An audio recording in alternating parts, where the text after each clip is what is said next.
বাচ্চাদের সাথে রাগ করে কখনোই চার ভুল কাজ করবেন না। যদি করেন তাহলে আপনার বাচ্চা অসুস্থ হয়ে যেতে পারে, আপনি প্রচন্ড ক্ষতির মধ্যে পড়ে যেতে পারেন। এগুলি খেয়াল রাখার বিষয়। বিশেষজ্ঞরাও বলছে এবং রাসূল করিম সাল্লাল্লাহু আলাইহি ওয়াসাল্লামও বলছে। রাসূলের হাদিস এবং বিশেষজ্ঞদের কথা যদি আপনি মিলেন তাহলে হুবহু মিলে যাবে। যাদের বাচ্চা আছে, বিশেষ করে কন্যা সন্তান যাদের আছে, ছোট ছোট ছেলে সন্তান যাদের আছে, এখনো পর্যন্ত বালেগ হয় নাই, পৃথিবী এখনো পর্যন্ত বোঝে নাই, তাদের সাথে ভুলেও কখনোই চারটি কাজ করবেন না। যদি করেন তাহলে আপনার বাচ্চা অসুস্থ হয়ে যেতে পারে। প্রথম নাম্বার হচ্ছে, বিশ্বনবী সাল্লাল্লাহু আলাইহি ওয়াসাল্লাম এটাকে কঠিনভাবে নিষেধ করেছেন, হুটহাট বাচ্চাদের গায়ে হাত তোলা। অনেক মাদের মেজাজ অনেক গরম, ছোটবেলা থেকেই একটু তার সন্তান একটু উল্টাপাল্টা করলেই, একটু দোষ করলেই লাঠি দিয়ে তাকে পিটুনি মারে। মনে রাখবেন, প্রথম মূলনীতি হলো ছোটবেলা থেকেই যদি বাচ্চাদেরকে আপনি পিটিয়ে পিটিয়ে বড় করেন তাহলে পিটানোর যে ভয়, সেই ভয় তার হৃদয় থেকে উঠে যাবে, তার সাহস বেড়ে যাবে। একবারে মিলিয়ে দেখবেন, যে সমস্ত বাচ্চাদেরকে তাদের গার্ডিয়ানরা ছোটবেলা থেকে প্রচন্ড মারে, তারা মারাকে কোনো ভয় পায় না, কলিজা বড় হয়ে যায়, আরো বেশি অপরাধ করে।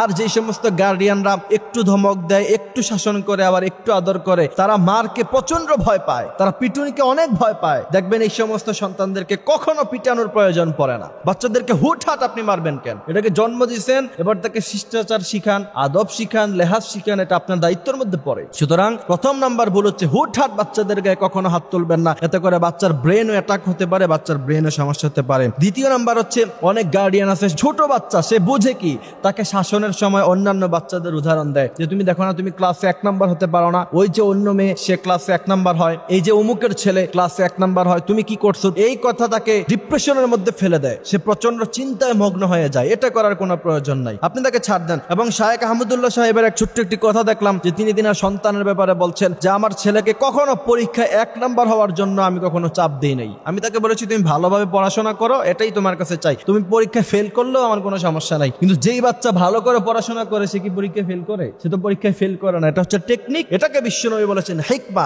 এই হিকমা আপনি আপনার বাচ্চাদের সাথে অবলম্বন করতে হবে। তাকে ছোটবেলা থেকেই শিখিয়েছেন যে ক্লাসে 1 নাম্বার হতে হবে, যোগ্যতা অর্জন করতে হবে, সেই কথা আপনি শিখান নাই। সে এবার নকল করে হোক, যেইভাবে হোক, অসৎভাবে হোক, সৎভাবে হোক, সে 1 নাম্বার হওয়ার ট্রাই করবে। এই জন্য এগুলি খেয়াল রাখার বিষয়। তৃতীয় নাম্বার হচ্ছে, রাগের সময় অনেক সময় বাচ্চাদের চেহারার মধ্যে আঘাত করে, বিশ্বনবী এটা নিষেধ করেছেন। যদি প্রচন্ড পরিমাণে প্রয়োজন হয় বাচ্চাকে পিটানোর, তাহলে কমসে কম বেত দিয়ে তার হাতে অথবা এমন স্থানে আপনি তাকে আঘাত করবেন যে স্থানে আঘাত করলে সে প্রচন্ড অসুস্থ হয়ে পড়বে না। চেহারাতে বিশ্বনবী সাল্লাল্লাহু আলাইহি ওয়াসাল্লাম নিষেধ করেছেন, কারণ চেহারাটাকে আল্লাহ পাক নিজ কুদরতি হাত দ্বারা বানিয়েছেন, সুন্দরতম চেহারা। এই চেহারার মধ্যে যদি আঘাত করে আপনি দাগ ফেলিয়ে দেন, বিশ্বনবী সাল্লাল্লাহু আলাইহি ওয়াসাল্লাম এটা নিষেধ করেছেন। চতুর্থ নাম্বার হচ্ছে, উত্তেজিত হয়ে বাচ্চাকে প্রচন্ড পরিমাণ চিৎকার এবং গালাগালি করে, এটা করতে বিশ্বনবী নিষেধ করেছেন। আপনি বাচ্চাকে গালাগালি করবেন না, বাচ্চাকে বুঝান। আল্লামা সাঈদী সাহেবের সেই কথা মনে পড়ে, মানুষকে ধমকিয়ে পিটিয়ে যেই জিনিস আদায় করা যায় না, তাকে ভালোবাসা দিয়ে বুঝিয়ে এর চাইতে বেশি আদায় করা যায়। সুতরাং বাচ্চার উপরে উত্তেজিত হয়ে প্রচন্ড রাগান্বিত হয়ে গালিগালাজ কখনো করবেন না। এই আসর, এই তাসির তার হৃদয়ে পড়ে যাবে।